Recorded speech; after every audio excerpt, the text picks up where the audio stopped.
স্বাগত জানাচ্ছি আরটিভি মধ্যাহ্নের সংবাদে। আপনাদের সঙ্গে থাকছি আমি মারফি রহমান।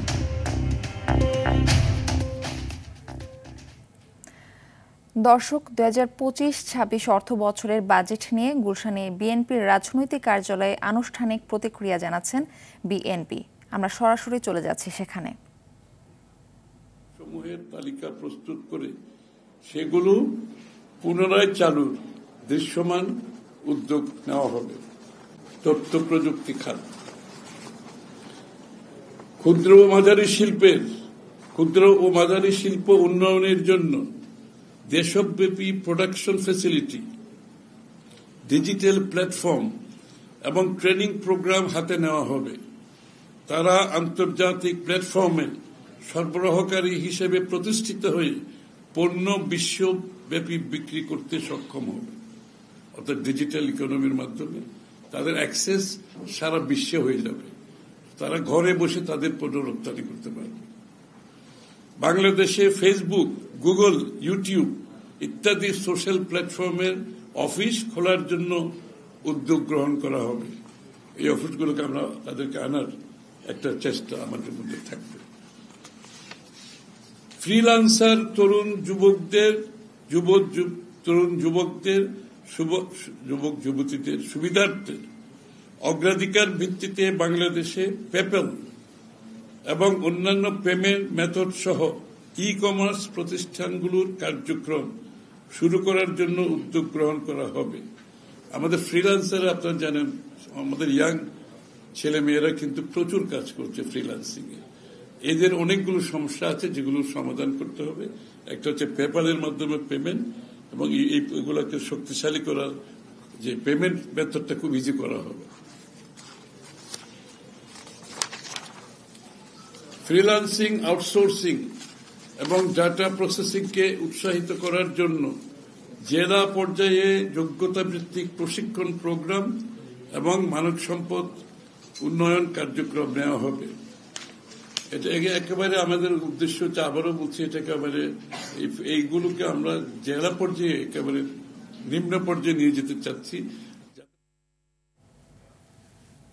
এতক্ষণ শুনছিলেন বাজেট নিয়ে বিএনপির প্রতিক্রিয়া। এবার আন্তর্জাতিক প্রসঙ্গ। মিনায় অবস্থানের মধ্য দিয়ে আজ থেকে শুরু হচ্ছে পবিত্র হজের আনুষ্ঠানিকতা। এরই মধ্যে মিনায় পৌঁছাতে শুরু করেছেন মুসল্লিরা।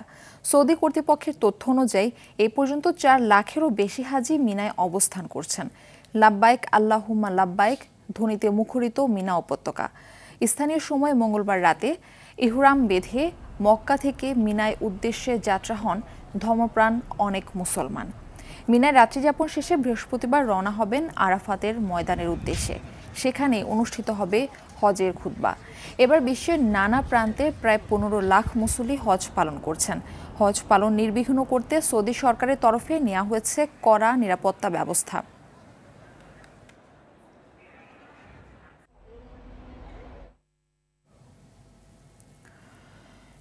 ঈদুল আজহার আগে সরকারি কর্মকর্তা কর্মচারীদের শেষ কর্মদিবস আজ। কাল থেকে শুরু হচ্ছে টানা ছুটি।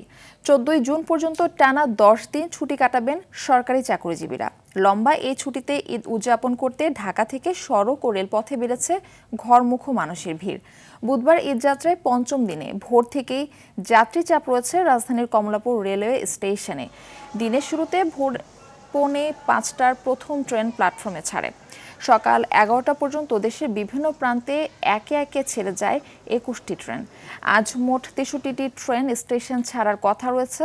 স্টেশন ম্যানেজার জানান, ঈদযাত্রা নির্বিঘ্ন করতে যাত্রী চাহিদা বিবেচনায় এবার 10টির বিশেষ ট্রেন যুক্ত করা হয়েছে। ছাদে ভ্রমণ ও টিকিট কালোবাজারি রুখতে সার্বক্ষণিক মোবাইল টিম পরিচালিত হচ্ছে। আমার দাদু বাসায় যাচ্ছি, বাড়িতে যাব, অনেক ঘোরাঘুরি করব, আমাদের ফ্যামিলির সাথে আনন্দ করব। আমি মামার বাড়িতে যাচ্ছি। ভোগান্তি তো এখন পর্যন্ত নেই, তবে টিকিট পেতে ভোগান্তি হয়েছে। টিকিট আমরা অনলাইনে 100% দেওয়াতে ভেবেছিলাম ঘরে বসে সুবিধা হবে, কিন্তু ওইটা টিকিট মানে ঢোকার সাথে সাথে নাই। টিকিট ম্যানেজ করতে পারিনি, আমরা ব্ল্যাকে কাটতে হয়েছে, সেটা 3 গুণ টাকা দিয়ে কিনতে হয়েছে আমাদের। সকাল থেকে আমাদের ইতিমধ্যে 21টা ট্রেন ঢাকা স্টেশন ছেড়ে যায়। এর মধ্যে শুধুমাত্র ঈদ স্পেশাল ট্রেনটা আজকে ফার্স্ট ডে ছিল।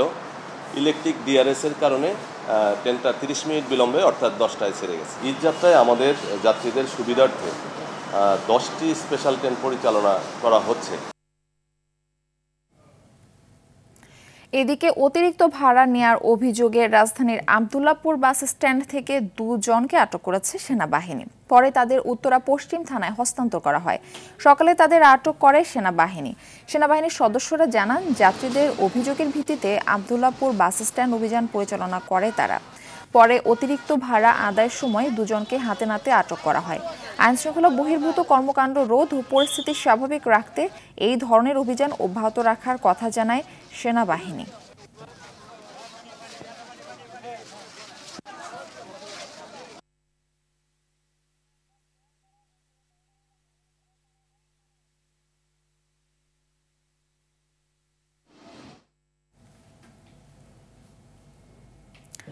ঈদ ঘনিয়ে আসায় ঢাকা টাঙ্গাইল মহাসড়কে গণপরিবহন ও পশুবাহী গাড়ির চাপ বেড়েছে। সকাল থেকে সাধারণ মানুষ ঈদ পালন করতে ছুটে যাচ্ছেন বাড়ি। যাত্রীদের নিরাপত্তা ও মহাসড়কে চন্দ্রা ত্রিমোড় এলাকা যানজটমুক্ত রাখতে কাজ করছেন সেনাবাহিনীর সদস্যরা।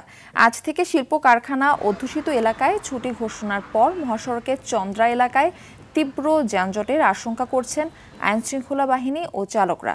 সিরাজগঞ্জের যমুনা সেতুর পশ্চিম সংযোগ মহাসড়কে যানবাহনের তীব্র চাপ সৃষ্টি হয়েছে। বাড়তি চাপে যানজটের ভোগান্তি এড়াতে খুলে দেওয়া হয়েছে হাটিকুমরুল ইন্টারচেঞ্জের পাবনাগামী লেন। মহাসড়কে দায়িত্বরত পুলিশ সদস্যরা জানান, ঈদ উদযাপনে রাজধানী ছেড়ে বাড়ি ফিরছেন উত্তর ও দক্ষিণাঞ্চলবাসী। বিকেল থেকে এই চাপ আবারও বৃদ্ধি পাবে। ঢাকা টাঙ্গাইল যমুনা সেতু মহাসড়কেও বেড়েছে ঘরমুখ যানবাহনের চাপ, তবে কোথাও যানজট নেই।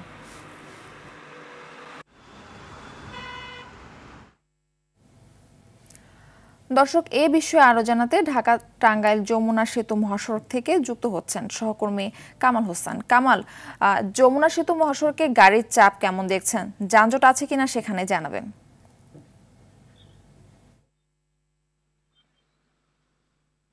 জি মারফি, ধন্যবাদ আপনাকে। ঢাকা টাঙ্গাইল যমুনা সেতু মহাসড়কে অনেকটাই স্বাভাবিক গতিতে যানবাহন চলছে। তবে সকাল থেকে আমি মহাসড়কে রয়েছি, যতটুকু দেখেছি যানবাহনের চাপ কিন্তু অনেকটাই বেড়েছে। ঈদের সময় যতই ঘনিয়ে আসছে যানবাহন এবং যাত্রীদের চাপ কিন্তু ততটাই বৃদ্ধি পাচ্ছে। আমি এখানে একটি পরিসংখ্যান দিয়ে রাখি যে গেল 24 ঘন্টায় যমুনা সেতু দিয়ে 36,564টি গাড়ি পারাপার হয়েছে। এ থেকে টোল আদায় হয়েছে 2,86,00,000 টাকা। তবে এই মহাসড়কে যাত্রী করে ঘরমুখ মানুষ নির্বিঘ্নে তাদের বাড়ি ফিরতে পারে। ক্ষেত্রে 6 শতাধিক পুলিশের পাশাপাশি সেনাবাহিনী কিন্তু আমার সেতু কর্তৃপক্ষের সাথে কথা হয়েছে, তারা যেটি বলছেন যে আসলে নির্বিঘ্নে সেতু পারাপারের জন্য যানবাহনগুলোকে 18টি বুথ কিন্তু উভয় পারে চালু রেখেছে সেতু কর্তৃপক্ষ। এর মধ্যে 14টি স্বাভাবিক যানবাহন এবং বাকি 4টি হচ্ছে উভয় পারে মোটর সাইকেলের জন্য। তবে যেটি আশঙ্কা করা হচ্ছে যে যখন আজকে এই সরকারি ছুটি এবং গার্মেন্টস পল্লী যখন ছুটি হবে, সেক্ষেত্রে বিকালের পর থেকে এই মহাসড়কে যানবাহনের চাপ বাড়বে। এবং যেহেতু এলাঙ্গা থেকে যমুনা সেতু পর্যন্ত এই যে 13 কিলোমিটার সড়ক, এই সড়কগুলোতে এখনো 4 লেনের কাজ কিন্তু সমাপ্ত হয়নি। সেক্ষেত্রে যদিও 4 লেনের যানবাহন চলাচল করাতে চাচ্ছে বা করছে, সেক্ষেত্রে যখন যানবাহনের চাপ বৃদ্ধি পাবে, সেতু কর্তৃপক্ষ যেটি বলছে যে আসলে সেতুতে 2 লেনে যানবাহন পারাপার হয়, সেই ক্ষেত্রে যে 40 থেকে 50 হাজার বা তারও বেশি যখন যানবাহনের চাপ বাড়বে, সেই ক্ষেত্রে কিন্তু একটি যানজটের সংখ্যা কিন্তু এখানে সেতু কর্তৃপক্ষ বলছে। তবে পুলিশ যেটি বলছে যে তারা মাঠে রয়েছে, সড়কে রয়েছে এবং 4টি সেক্টরে ভাগ হয়ে কিন্তু তারা দায়িত্ব পালন করছে। তবে চালকরা বলছে যে সড়কে যদি ফিটনেসবিহীন যানবাহন থাকে, সেই ক্ষেত্রে কিন্তু যানজটের একটি শঙ্কা করছেন। মারফি, ধন্যবাদ আপনাকে। ফরিদপুরের ভাঙ্গায় মাহিন্দ্রা ও যাত্রীবাহী বাসের সংঘর্ষে বাবা ছেলে সহ 5 জন আহত হয়েছেন আরও 4 জন। নিহতরা হলেন ভাঙ্গা উপজেলার চৌকিঘাটা গ্রামের মিজানুর মাতব্বর, শিবচর উপজেলার মাতবরচর গ্রামের ইব্রাহিম সর্দার, তার ছেলে মনির সর্দার, একই গ্রামের তারা মিয়া। সকালে ভাঙ্গা চুমুরদি বাবলাতলা বাস স্ট্যান্ড এলাকায় এই দুর্ঘটনা ঘটে। ঘটনাস্থলে 4 জন এবং ভাঙ্গা হাসপাতালে নেয়ার পর আরও 1 জন মারা যায়। ভাঙ্গা হাইওয়ে থানার উপপরিদর্শক মোহাম্মদ মামুন বলেন, সকালে টেকেরহাটগামী একটি মাহিন্দ্রা ও ঢাকাগামী মিজান পরিবহন নামের একটি বাস পাশ থেকে ধাক্কা দিলে মাহেন্দ্রার 5 জন যাত্রী নিহত হয়। আহতদের উদ্ধার করে ভাঙ্গা হাসপাতালে নিয়ে ভর্তি করা হয়েছে।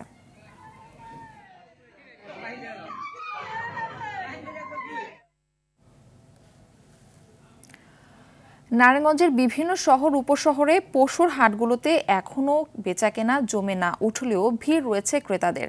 তবে কিছু পশু ভালো দামে বিক্রি হওয়ায় খুশি ব্যাপারীরা। ক্রেতারা জানান, গেল কয়েক বছরের তুলনায় এবার পশুর দাম অনেকটা স্বাভাবিক। এদিকে হাটের নিরাপত্তায় সব ধরনের ব্যবস্থা গ্রহণ করেছেন ইজারাদাররা। এবার ঈদে ভালো পশু বিক্রির আশা পাইকার ও ইজারাদারদের।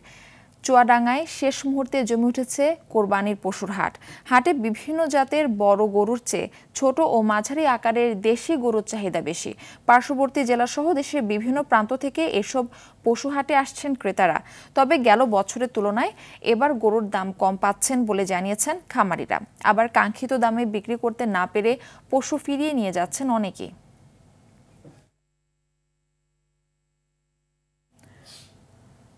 দর্শক, এই বিষয়ে বিস্তারিত জানাতে ময়মনসিংহের মুক্তাগাছা ত্রিমোহনী পশুর হাট থেকে আমাদের সঙ্গে যুক্ত হচ্ছেন সহকর্মী মোজাম্মেল খোকন।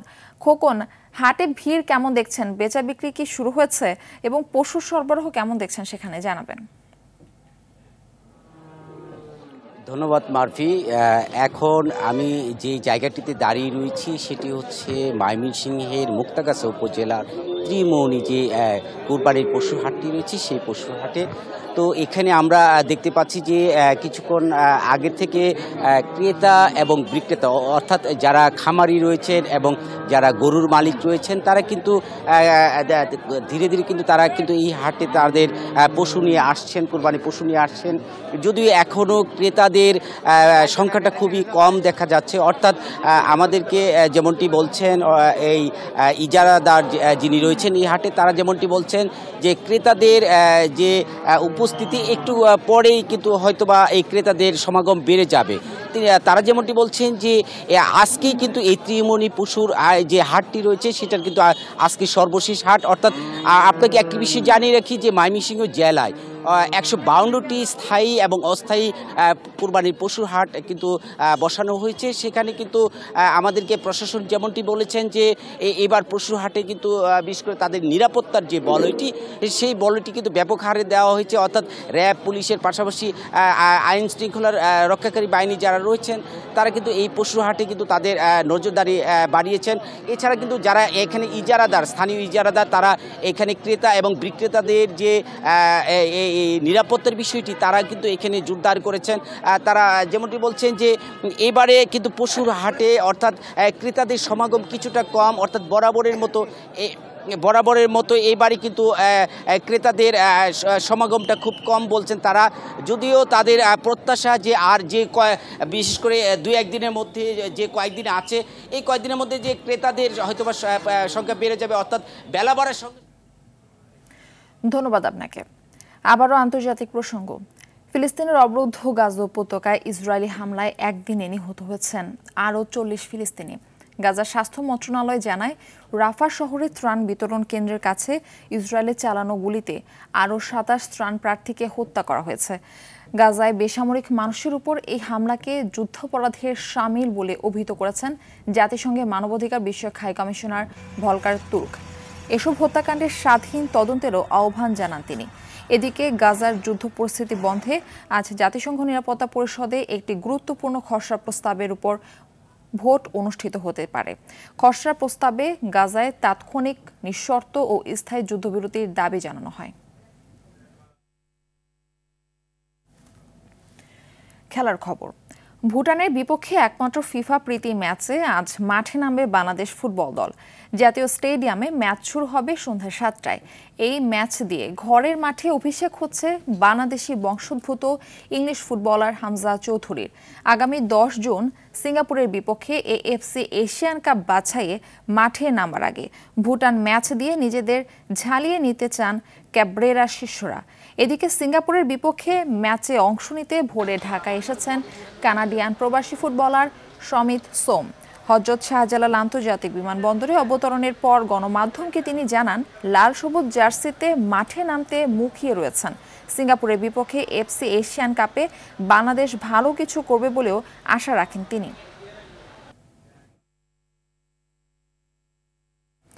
মধ্যাহ্নের সংবাদ এই পর্যন্তই। দুপুরের সংবাদ 1:45টায় দেখার আমন্ত্রণ রইল। ধন্যবাদ সবাইকে।